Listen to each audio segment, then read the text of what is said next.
इसके आगे next page देखिए, पेज नंबर 6 पर भाषा के निम्न रूप पाए जाते हैं। भाषा के कौन कौन से रूप पाए जाते हैं वो देखिए। मातृभाषा।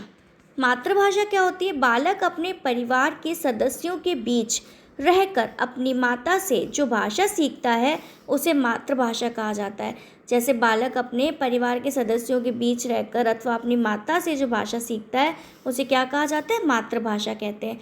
प्रादेशिक भाषा किसको कहा जाता है? किसी प्रदेश विशेष में बोली जाने वाली भाषा प्रादेशिक भाषा कहलाती है।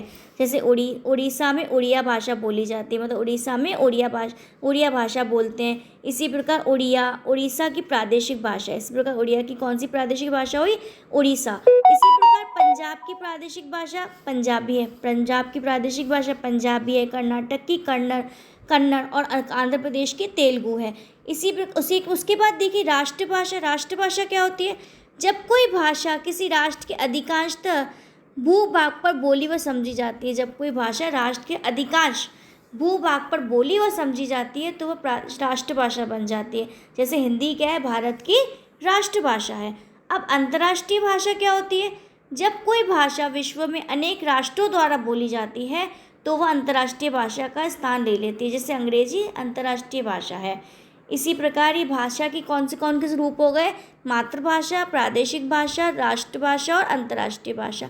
इसके बाद देखिए लिपि। लिपि क्या होती है? देखिए भाषा के वर्णों को चिन्हों के रूप में लिखने की विधि लिपि कहलाती है। भाषा के वर्णों को चिन्हों के रूप में लिखने की विधि लिपि कहलाती है। संसार में अनेक भाषाएं हैं। प्राय प्रत्येक भाषा की अपनी अलग अलग लिपि होती है। प्रत्येक भाषा की अपनी अलग अलग लिपि होती है।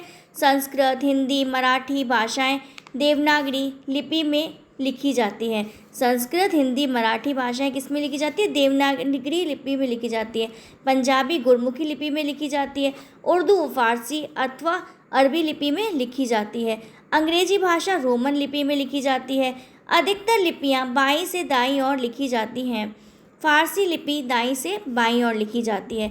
इसके बाद देखिए प्रमुख भारतीय भाषाएं भी दी हुई हैं, उनकी लिपियां भी दी हुई हैं। जैसे हिंदी की देवनागरी, सिंधी की भी देवनागरी, मराठी देवनागरी, कोंकणी की भी देवनागरी, संस्कृत की भी देवनागरी है, नेपाली की भी देवनागरी, बोडो की देवनागरी, मैथिली की देवनागरी और कश्मीरी की क्या दी हुई है? फारसी दी हुई है। इसके बाद उर्दू की भी फारसी दी हुई है। उड़ीसा की उड़िया दी है।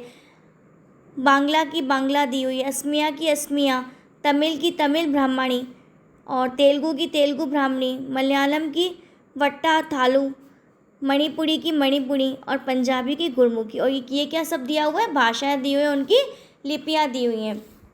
अब इसके नीचे देखिए व्याकरण। व्याकरण क्या होता है?